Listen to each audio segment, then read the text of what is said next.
Welcome back to What Problem Are You Solving? The most fantastic lean startup entrepreneur design thinking podcast that you've heard this Friday. That's right. We're shifting to a special time today to accommodate a very special guest. And so I want to proudly introduce Dr. Ernesto Ciroli, who's on location in Italy, correct? Yes. yes. Yeah. This is the place where I was born. And I spend some time in Italy every year now. Oh, nice. It's certainly great to have you. Your reputation precedes you. But let's get off to the first question that we always start off with. Ty, what problem are you solving this week? I am trying to solve, good morning, everybody, or good evening, Dr. Ciroli, Ernesto. I am trying to solve how,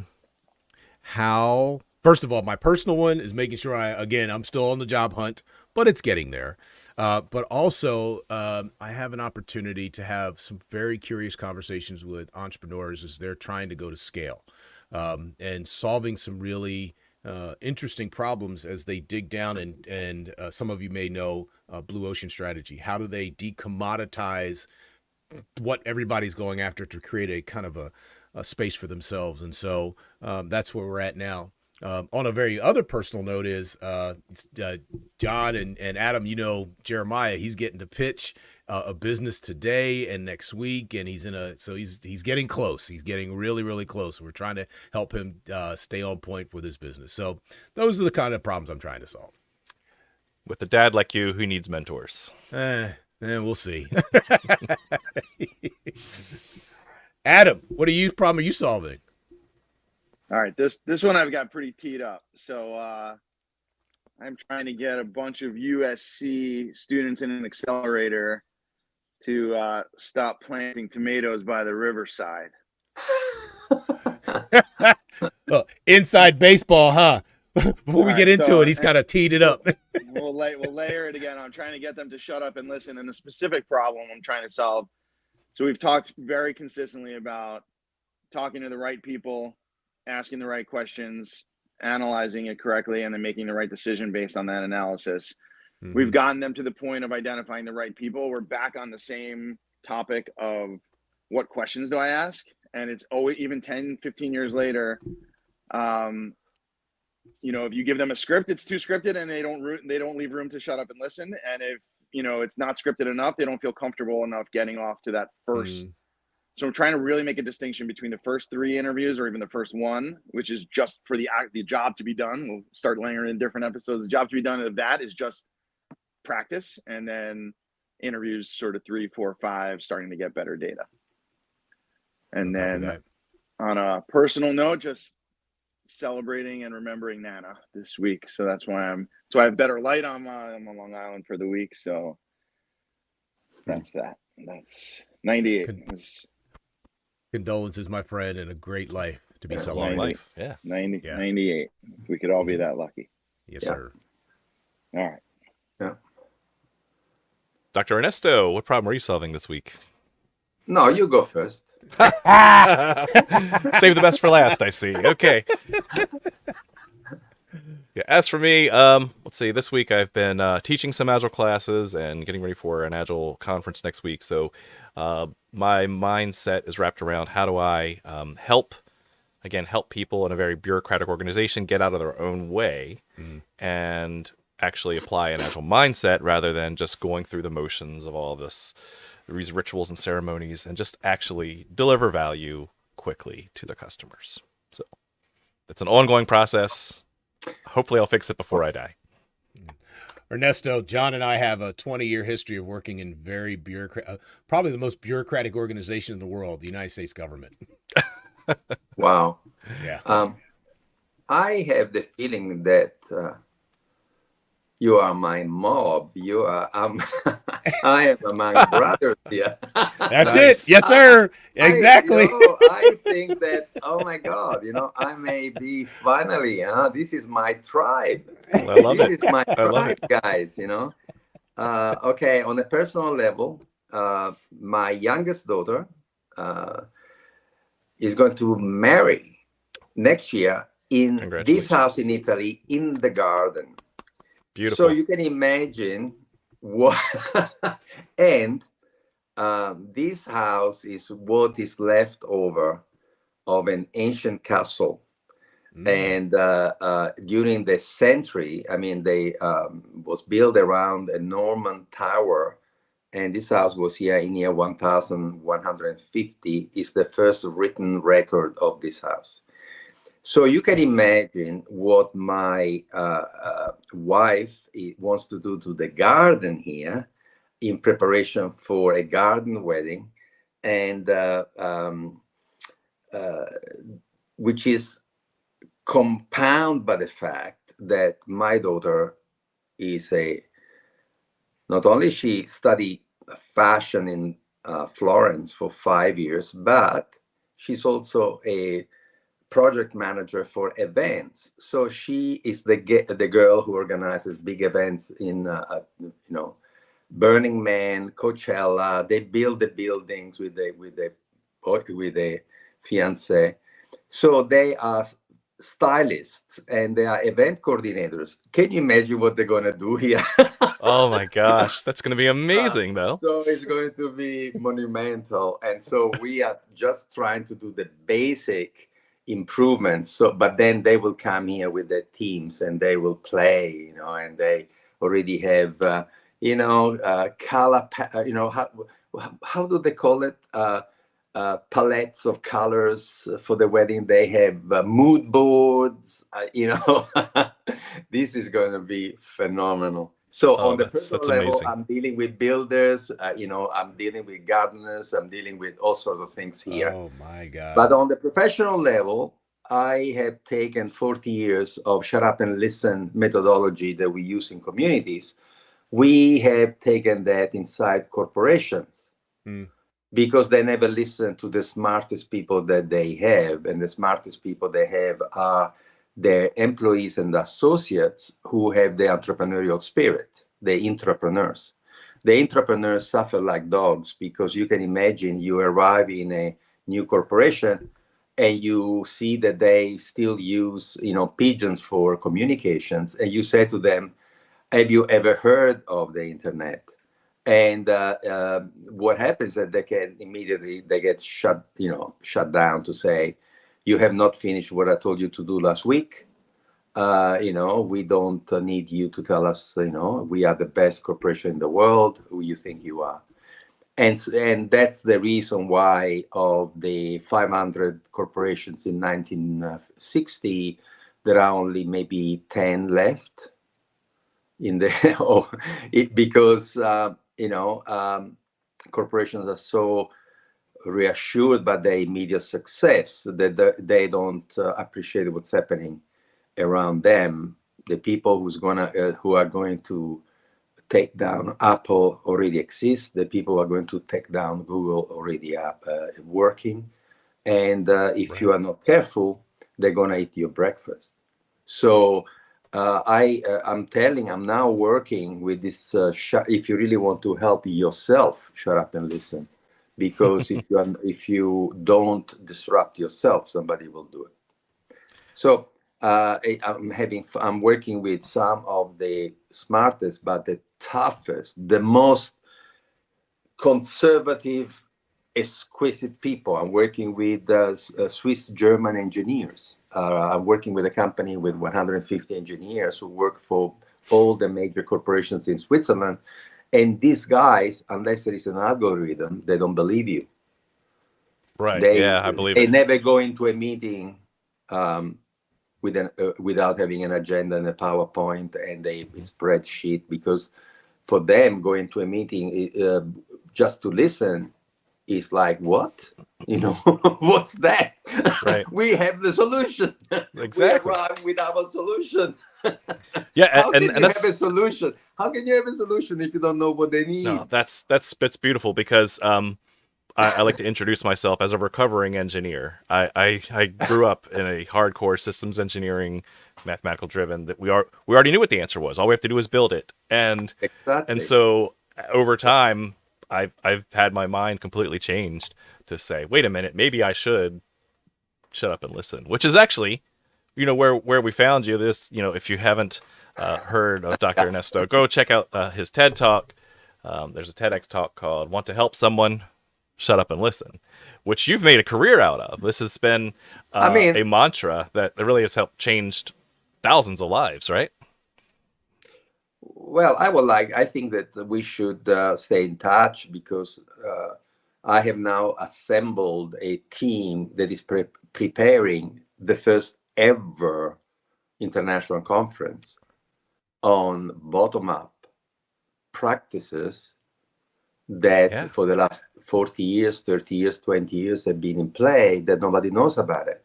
So my enterprise facilitators, 400 communities, 28 countries, we have helped to start 65,000 businesses. That's amazing. There are people who do the most exquisite bottom-up work. I have a personal friend who is a doctor, works for the Department of Veteran Affairs, and what they do with the methodology that is a 40 years old, 50 years old methodology, they go into hospitals and of all the patients who are suffering, say, from diabetes, what they do, they interview the most successful at curing themselves using what the doctors and suggest. So they get the best of the patients. Then what they do questionnaires. They come up with a manual according to the patients, and then they re-educate the doctors, and That's they great. do they from the bottom up. Or say, okay, you have given all the stuff to thousands of people, and yet there is this group of 30 who absolutely have, they have mastered their own health. What do they do differently from the others? I think is so obvious, and yet, you arrive in the room, you the doctor, you are more important than the patient in our methodology. No, the smartest of the patients then educate the doctor to say, I only use this once a week or three times a week, and then the doctor will have all the data. How can you possibly improve without data? And why would you look at generic data from the mediocre? Why don't you look at the data from, it's like, say, if somebody would come from Mars or, from Andromeda, another constellation, to say, what can human beings do? Would you tell them the average, or would you tell them that humans run 100 meters less than 9.2 seconds? Will you talk about the best of us or the slobs? So why don't we use the best of the best to indicate and to do the loop going back up to say, okay. Yeah, that reminds me. I mean, so that's a great point. What I tend to think of when you say that is in Chip and Dan Heath's book, Switch: How to Change When Change is Hard. They talk about looking for bright spots, right? And so to your point, like, go find where it's working well and focus on that instead of trying to apply something unilaterally across, the average, like you said. Yeah, but there's so much to be said. I really would like if it will please you to keep you informed about where we're going to go with that conference, because it could be that we are onto something. If I start, sorry, but there was once when I was much younger, without the experience that I have now. Some 40 years ago, the Australian Broadcasting Corporation, the ABC Australia, wanted to do a documentary on my very first project. And they came to my house and they said, look, we want to do this half-an-hour documentary. We would like to tape everything that comes to your mind. And then around all you tell us, we will look at the key points, and then we are going to film it on location, in various locations in Australia. So I spoke for 16 hours. And they couldn't believe it. They said, "Oh my God, what have you got in your brain?" 16 hours. This is so I need to shut up now and ask you to help me, because otherwise it will be a monologue. I would like this to be a conversation. No, I appreciate the fact that you're inviting. There's so much. I was writing and going out to the internet, and because I have two screens, so Nesto allows me to do that. And the thing that you said one of the things you said, have you ever heard of the concept of nimble leadership? Have you heard of that concept? We were trying to introduce that at the agency that John and I worked at, and the idea coming out of it's Harvard, MIT, those folks up there in Northeast United States. Yeah. Talking about if you want to find leadership, the concept is leadership happens at all levels of an organization. Yeah, except for the fact that I'm the boss and I pay you, therefore I am the leader, top down. But the reorientation says that if you're trying to put the customer, the one who is going to take advantage, is going to pay you at the center, the one who has the most impact is the person who's close to him. And that is the one who's sitting with customer service, with the heads on and they call those entrepreneurial leaders. Right? Yes. The absolutely. next level is called enablers. That's the mid-level managers. Most of the time it gets the frozen middle, but they've reoriented it to say, my job as a mid-level manager is to help you, the entrepreneurial, to do your job the best way that you can. And actually the outer layer, the top, are the architects. They're creating systems that allow enabling people who are doing entrepreneurial work. And the part that I like that you offer up is, how do you find those special stories and replicate them? How do you find the entrepreneurial leader at the one who is like really trying to make sure the customer gets their job done, can make that happen? And where are those stories? I'd love that. That's the first thing I thought about. Yeah, leadership that says, the way to success is we do more of the things that work and less of the things that don't. So it's like, is humility, is intelligence, is the ability to look at also some of the people in your company that demonstrate passion, interest, and why would you shut those people down? Look, we can really free roll this way if you allow me. I mean, I never studied business. I studied psychology, and there is so much that I can describe of how the MBA is really a dangerous course of study for the entrepreneurs. It's a very good course of study for the administrator. That's why it's called the Master in Business Administration. So administrators, they have to know a little bit about everything in a business, and then they have to pick the monomaniacs product people, the monomaniacs marketing people, the monomaniacs finance people. And I can explain, I call this the Trinity of Management. I can explain how it works. But the same course of study, the MBA, is lethal for the entrepreneur, because the entrepreneur is passionate about one thing. And the competitive advantage is that let's talk about also some, so male here, so let me be Californian. By the way, I live in California the rest of the year, but don't blame me. I'm there for the weather, okay? So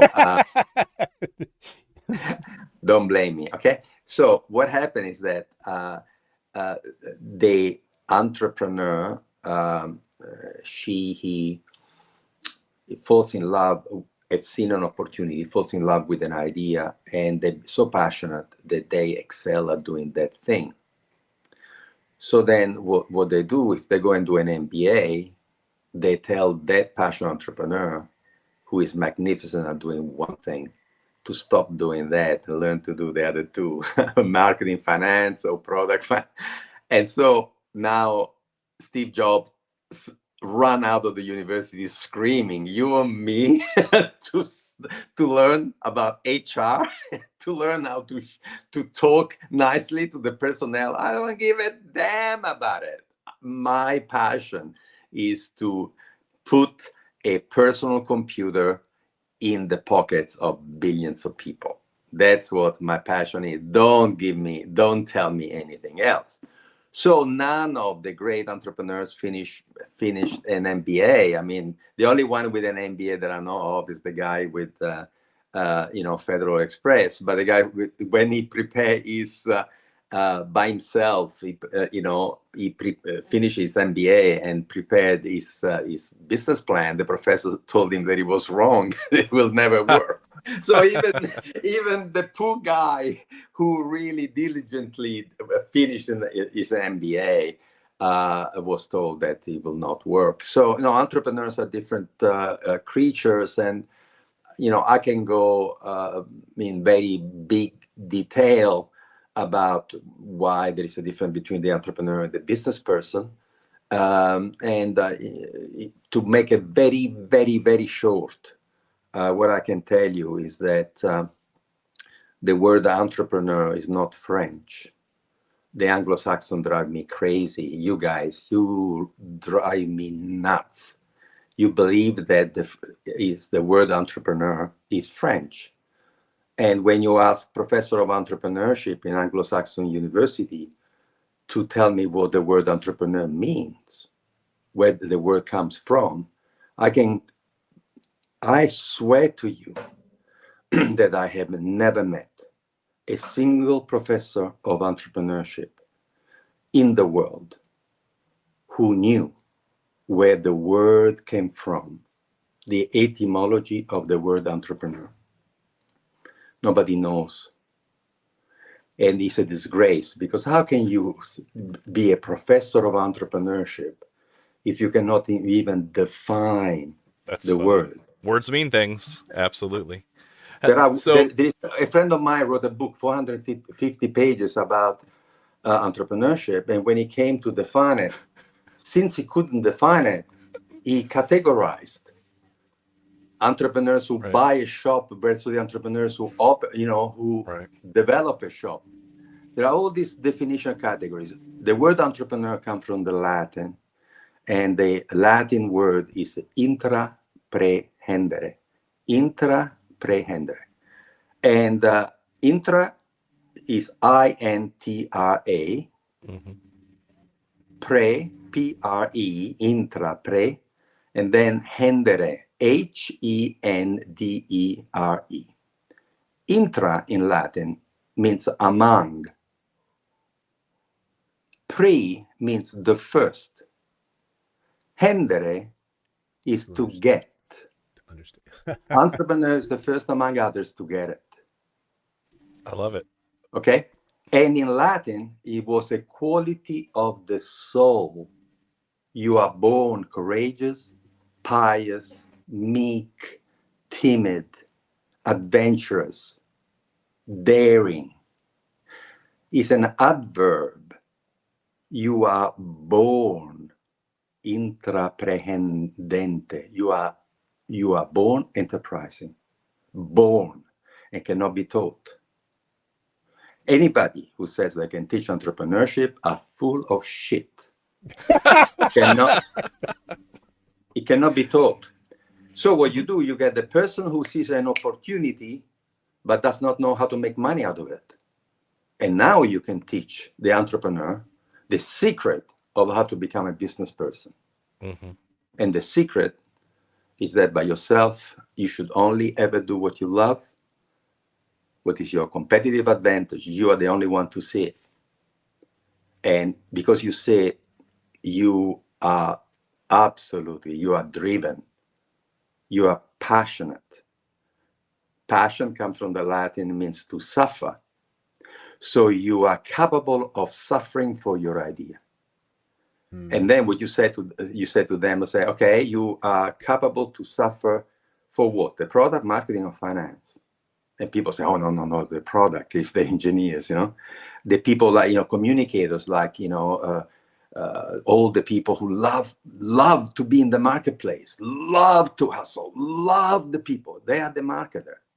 So what you say, surround yourself with people who love to do what you hate. And that's the Silicon Valley model. Silicon Valley model is always 2, 3, or 4 people working together. That's a Silicon Valley model. Two friends. Have you seen Silicon Valley Company? Who started them? Always two names. And then they found the finance of the third person. 2, 3 names. They are friends. They were in dorms, university dorms together. They trust each other. Or they say, well, I fight you, but you know what? You can go and knock on doors, and I hate that. I'm a nerd. Leave me alone. Leave me with my device. Well, let me pull that thread for a second, because yes, stop me, please. I love this, because I love the way that you defined kind of the spirit, the fire of an entrepreneur, and yet you've built a career on getting entrepreneurs to stop talking, right? Because there are many entrepreneurs that I've worked with that love their idea. They're actually falling in love with the solution, not just the problem, and they want to just sell. They want to get out there. They want to convince. And what I think your style is to get, again, to shut up and start listening. And how have you seen that method be adopted by the strong spirit entrepreneurs? It's like, I have people. Our profession is that I train people who in communities.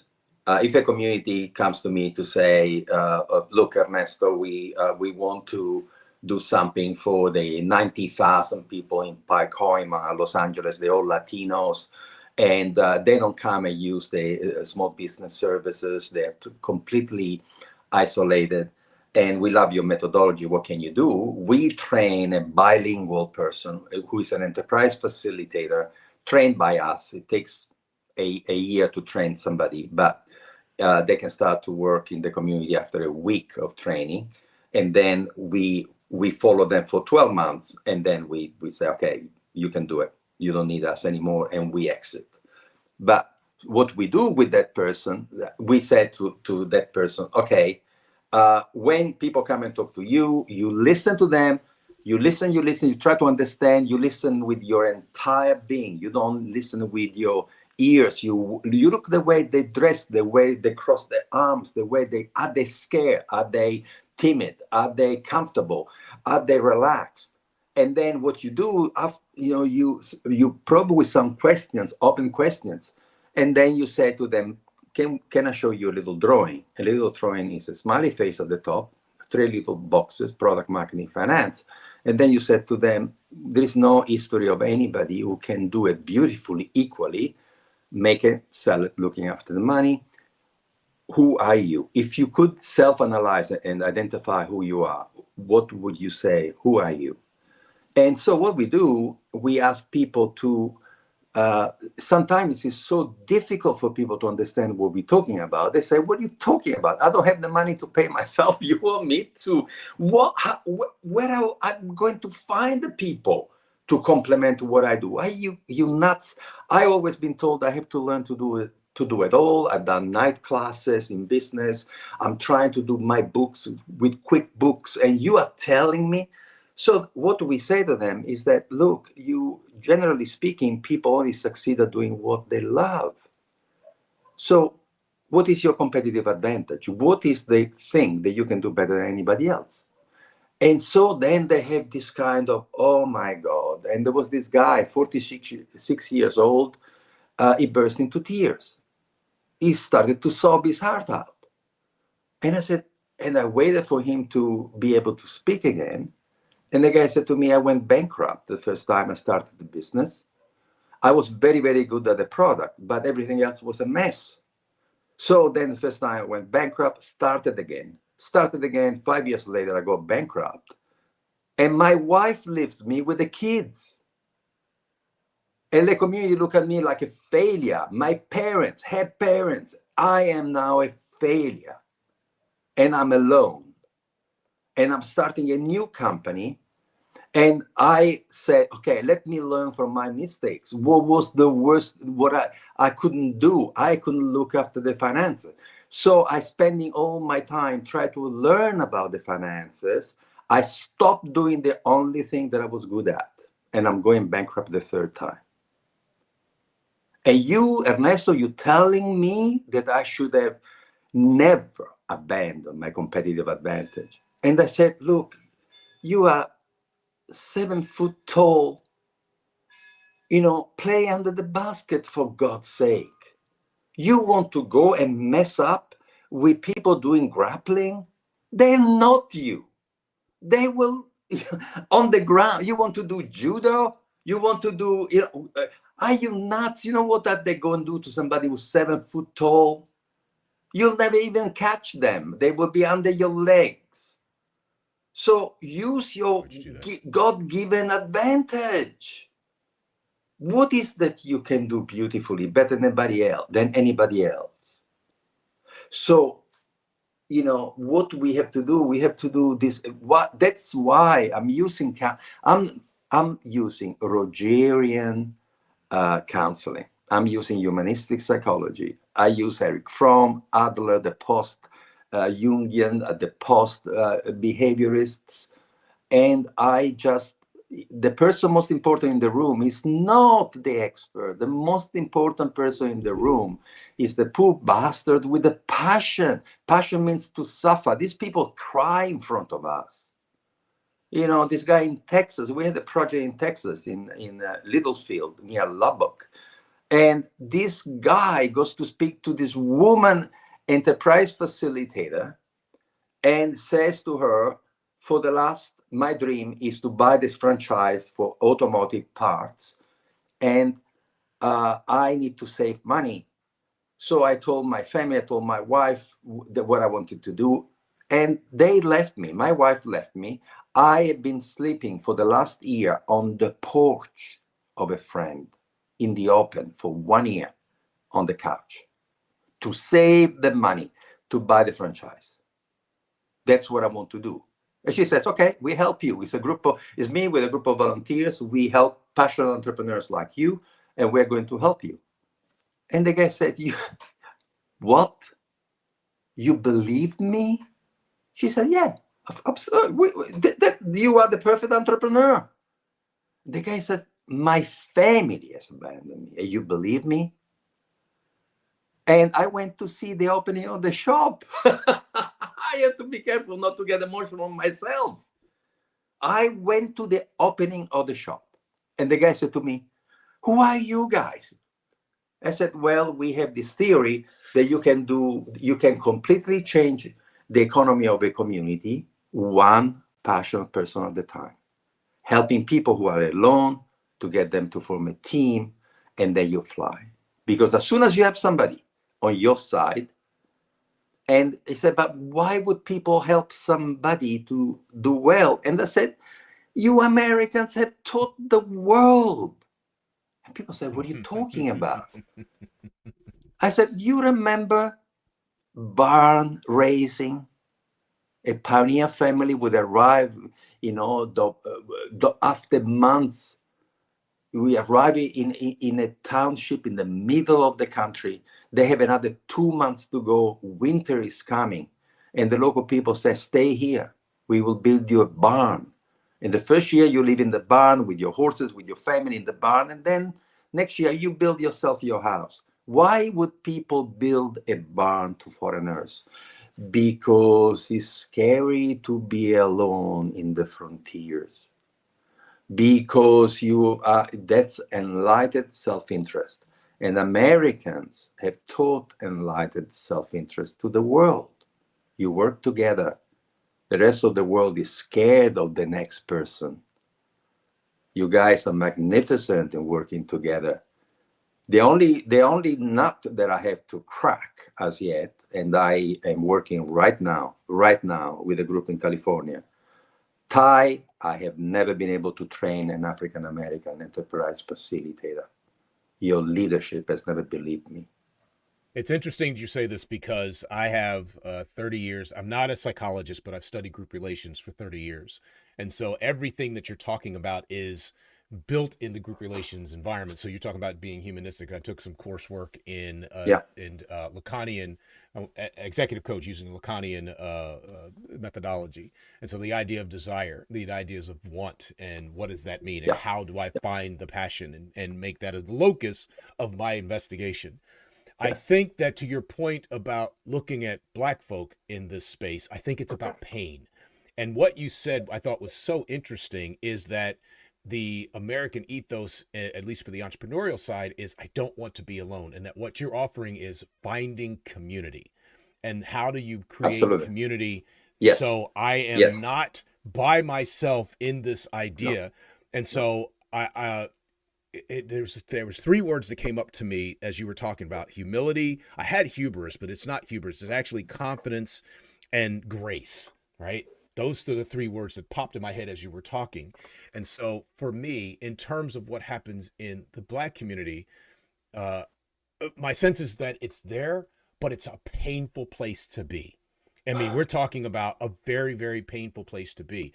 I'm with you. I'm absolutely with you. I would love to work with you on this, but I think watch that's this part of what you're space talking because about. watch the space because I have a meeting in November in California with one of the toughest situation, which is Oakland, California. Oh God. And so I really I hope that because I've been invited by an African American led organization and bank, I hope to be able to hide behind them. I don't want to show my face because there is reverse racism. If I were a Black man in America, I would never speak to a white guy because it is tough. what Tough. has been done to you guys as a race is very tough to forget. So my point is that I hope to be able to hide behind an organization because, for instance, we have African enterprise facilitators in Africa, and there have been some communities where I have never been who have created some 6,000 new businesses through an enterprise facilitator whom we trained in the United States. He came from the Congo. We never went there. But the reason why I didn't go to the Congo was not because I was scared of being there, because I spent 11 years in Africa. So it's not because I was scared to go there. No, it was another reason. It was because that community was adopted by a New York Methodist Church donor group. And those white guys who go down to the Congo, they told me that now the local people had learned that white man means money, so they could not even walk the community without 100 people following them begging. And I've said, I am not going. Let me ask you a question about this idea of shut up. What is the counterbalance in curiosity? How do you balance stop talking and stay curious at the same time? Does that make sense, my question? For me, when I arrive in a community, I only go if invited. Mm-hmm. So I give lots of talks for free, conferences, TED Talks. I'm 8 TED Talks now, and so in various languages. And so people invite me. And then when they invite me, what I do, I walk the community, and I'm not interested in the physical landscape. Could be a desert, could be. What fascinates me are people. So then I said to the people, let's go and sit at the cafe and and speak to some of the local people. And in a day, we found the first 1, 2, 3, 4 customers. People who say, oh, my God, you want to help somebody for free in confidence in this community for as long as it takes. You want to do a program like that? Oh my God, you have to speak to my wife. You have to speak to my brother. You have to speak to, and we arrive, and this is our tradition. We drive in some forgotten, awful community, dirt, burned cars. If you look at it from the from the air, from the helicopter, you look down, you see misery. And then we land the helicopter, or we arrive, we stop the car, and Signora Maria comes out of the little hut and looks and says, come in. And then you sit at the table with Signora Maria in that absolutely poor, miserable community. Signora Maria starts to tell you her story at her kitchen table. And then she calls a friend, and then the son. And at the end of the day, we drive out of the community and we look at each other and we say, wasn't that magnificent? So all of a sudden, the physical environment disappears when you listen to the fact that Signora Maria is like your mom. The same, I have heard my father in the voice of the tribal chief in Bali. He was talking to me about philosophy, and I was hearing my father. We're the same. Also, I'm a son of, see behind me, those are all degrees from my family. We all doctors in this house since 1720. All doctors, all degrees in medicine, pharmacy. You know what my father taught me? You treat pneumonia the same everywhere in the world. Don't listen. Culture, beautiful. Beautiful. Respect the culture. Guess what? You treat the wound the same. People bleed the same. We should stop all this nonsense. We are one race, one people. We are one people. And the moment that you can see the spark in the eyes of that kid, that woman, and then you help the first one in the community to do well, you know what happens to you? You get mobbed. All these people wanting you to help that daughter now. I think people want to hear people want their stories to be heard. Just listen. I used to work with kids who were very emotionally disturbed in their families. And it was half the time the kids acting out was because nobody listened to them. I need to be heard. And what I hear is you talking about the power of story. The greatest gift you can give to a human being is to listen to him or to her. That's the greatest gift. That's the greatest. I absolutely agree. Do you want to hear my manifesto? I knew that, I could be taken by you to some amazing journey, and I never shut up. I would like to read to you something, which is my manifesto, okay? My organization, if I could write on the wall what we believe, okay. The first one is, there is no geography to intelligence and passion. Okay? You find intelligence, passion all over the world. Number 2, do not confuse education for intelligence. Because you are going to have a non-formally educated 7-year-old African kid who will run circles around that PhD from the Peace Corps. She will only understand after 12 months that she's been taken. Okay? Then development is only ever indigenous. Nobody can develop you.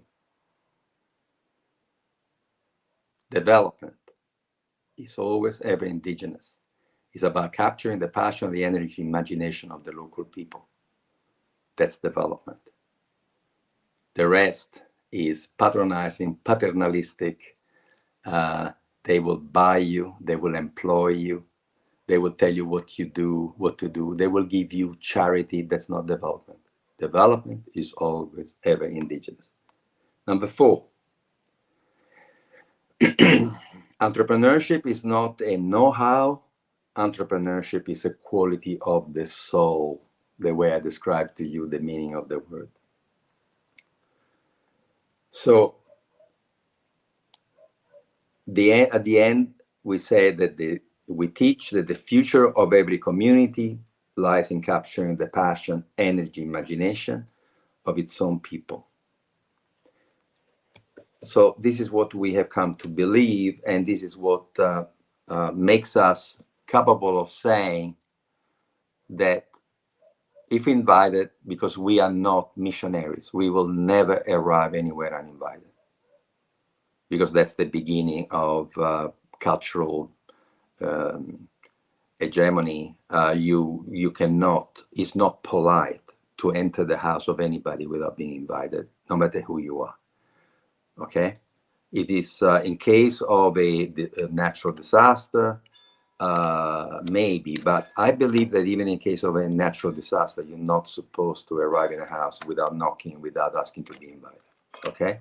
So nobody, no matter who you are, should arrive uninvited in your house and pretend to teach you how to live your life.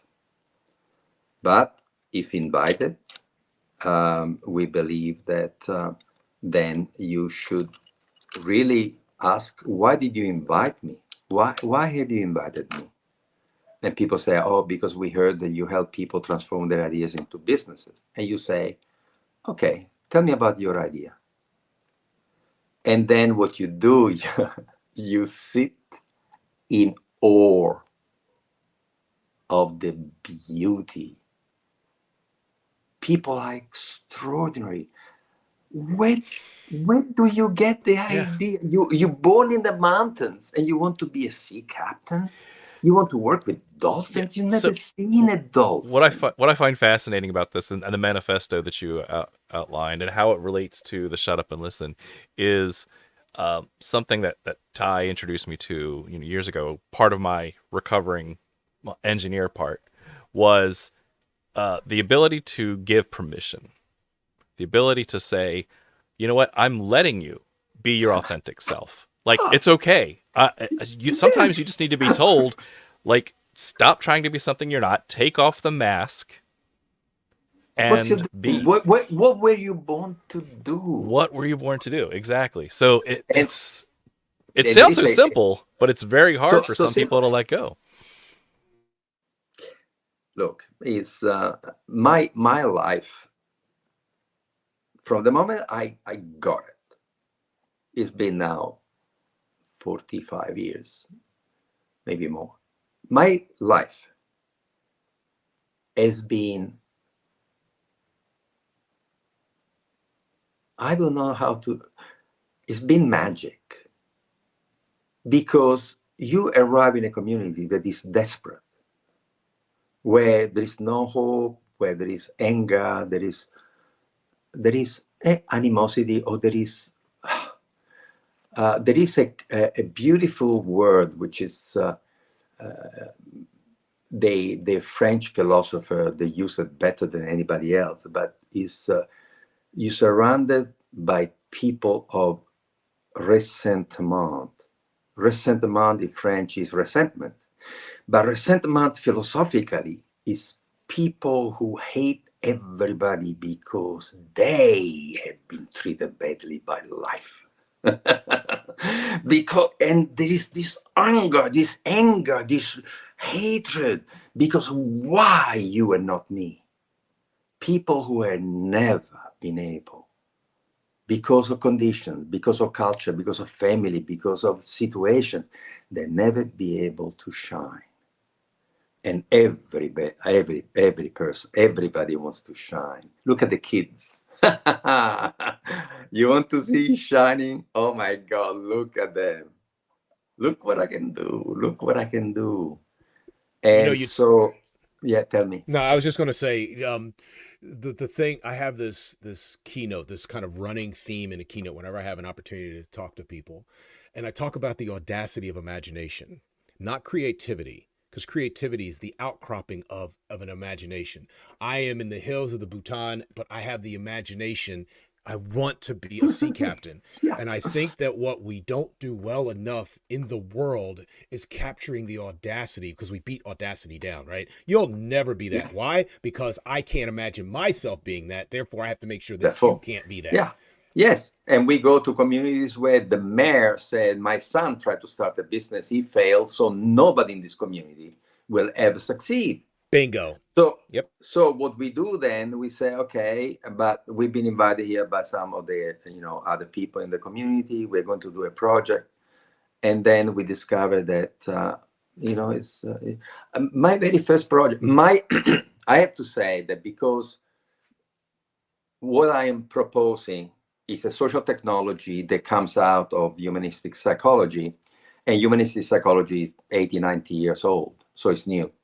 Our society does not have a humanistic sociology. The sociology in our society is still behavioristic. So you go to university, and if you do what they tell you, then they can pass you or fail you. But you cannot go to a university to say, like a friend of mine went to a university in Australia and said, I would like to learn horse husbandry, and then I would like to learn marketing. And the university laughed to say, no, to do horse husbandry, you have to do veterinary study. It's 5 years. You don't qualify for it. And then if you want to do marketing, you have to then go to business school and do marketing. And the guy said, no, you don't understand. I don't want a degree. I want to learn horse husbandry and marketing, and I will pay to learn horse husbandry. And they said, no, you can't do that. This is a university. You can't pick and choose who you think you are. He said, I am the manager of a tourist outfit who takes tourists on horseback through the forests of Western Australia. I need to learn horse husbandry and marketing. No, it cannot be done because we decide what is good for society. And somebody who wants to learn horse husbandry and marketing is not somebody that we care for. So what happened is that the culture is still comportamentalist, is behavioristic, which is a theory which is completely discredited. You cannot motivate anybody. If people say, if you think you can motivate somebody, try to motivate your teenager daughter and see what happens, You're not wrong. You're not wrong. So it's all bullshit. You can't motivate anybody. And if you succeed in motivating somebody, be careful, because now you're giving somebody a motive to live based on your experience. If those people go bankrupt and they commit suicide, would you assume responsibility for it? Interesting. Yeah. So you can motivate, and if you motivate, beware, because you can motivate somebody to play the piano. What's the worst thing that can happen? But if you motivate somebody to mortgage the house, to buy a franchise, and those people lose everything, are you capable to assume the responsibility and sell your house to repay her because you told her that she should be a hairdresser? Are you nuts? Nobody can motivate. It's all rubbish. But it's a discredited psychology, but which still run our society. What we do is the equivalent of artificial intelligence. We have a new technology. It's a social technology, but it's still a technology. It's a social technology that says, what you do, you help people to identify the strengths, take the clutter away, understand what they were born to do, what is the passion, and then you say to them, okay, you see, you by yourself, you'll never make it. You need to find people who complement you, because business is a team sport.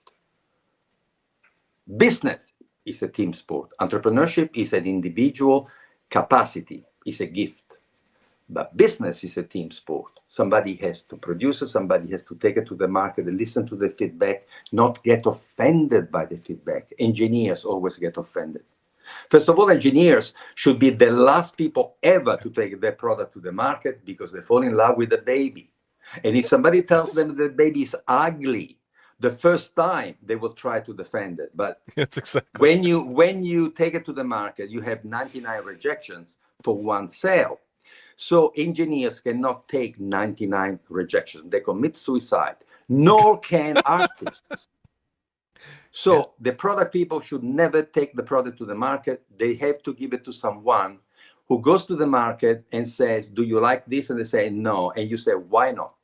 Mm-hmm. Or because I don't eat cheese. I'm lactose intolerant. Oh, so you don't have any cheeses? Yes, I can have goat cheese. And so the person said, oh, we make goat cheese. I'll come tomorrow. Go back to the factory to say, we don't have any goat cheese. Where can we buy some goat cheese? Mm-hmm. There is a market for goat cheese. So they come to you, engineer, the owner of the company, to say, no, we only make cow milk because that my father was making with a special recipe. But people want goat cheese. Yeah. So what happens is you have to have this dialectic between product and marketing. Remember, I tell people, I work surrounded by entrepreneurs at all levels, from startups to mega corporations. And I always tell them there is only one boss and one person who can decide whether your product is good or not. And the boss is called the market. Absolutely. Yes. In the last few minutes we have here, I want to make sure it's been great watching Adam respond and react in a very passionate way to everything you've been saying. We've been hanging on every word you've been saying, which has been great. So I want to make sure Adam had a chance to jump in with any other questions, insights, or anything else. All right, I'll do a couple things here. I'll first lighten it up with the goat cheese example. We'll get David Bland on, talk about the product death cycle of just listening to the goat cheese, because I see both sides of that, right? I think it's so obvious that you take that goat cheese feedback and then you listen to the customer, but then there's also the flip side. Doctor, we'll share the product death cycle with you next time. So that was my first. Second thing, if we had another hour, digging into the entrepreneurship can't be taught, but maybe listening or anthropology or journalism. I was at a conference. I'll give Avant South another shout out. This week we had, I think her name's Maria Taylor from ESPN, talking about, interviewing people and practicing that muscle. And so the journalistic or what was it? Wayne State also employs their entrepreneurship program. They put on anthropologists, people in the anthropology department to help with the customer discovery and leaving space for listening. So I would spend some time on that if we have. And then, of course, entrepreneurship can't be taught. There's obviously that dissonance with we are teaching. You're being invited, but you're teaching. I was hanging on to the piece where you said, the person you're sitting down and you're training them for a year to then go basically be you for the organization, if I'm assuming. So I would love to get into the tactical and practical piece of that if we can have another absolutely. Anytime, guys, anytime. All right, we'll bring you back. I got my notes like Ty, but it was not lost on me that I was shutting up and listening, and so I will let's do another hour if you can over the next month or so. And absolutely. And Ty, help me. We need to train the first African American enterprise facility in the USA. I've been in America 25 years. I feel that I failed because I cannot find the right leadership in a community to say, let's try this. It would be my pleasure to work with you. This is an important piece for me. I used to work with these kids in Washington, D.C. I've had kids go to prison for life because nobody's listening to them. When you see these kids and you really shut the hell up and listen to what they have to say and what's important and where their pains are and where their hopes and aspirations are and their misgivings and they just feel heartbroken about, like you, it's emotional for me. It's not what I get paid. I would do that stuff for free all the time. And so I am, and I live in communities that need to have a sustainable way to think about life. For instance, I don't talk about generational wealth. I think it's just one pillar to creating generational impact. How do we create spaces for impact to happen? Environment, mental health, family life, education, all of those things are generational. Ty, African Americans said to me, we don't care any longer about getting a job. Anybody can get a job. We want to create wealth. Yep. How do we do that? Nice. Yep. And how do we have those conversations? I would be my pleasure. Absolutely be my pleasure, Ernesto. Well, Dr. Ciroli, I do appreciate having you on. Again, this is a great conversation, one that could go for many hours, and so we hope to bring you back on in the future to pull this thread of all the impact that you've made over the years and will continue to make. So thank you. Thank you very much, guys. It was a pleasure working with you. You're my tribe. Bye. That's right. Likewise. Have a good night. All right.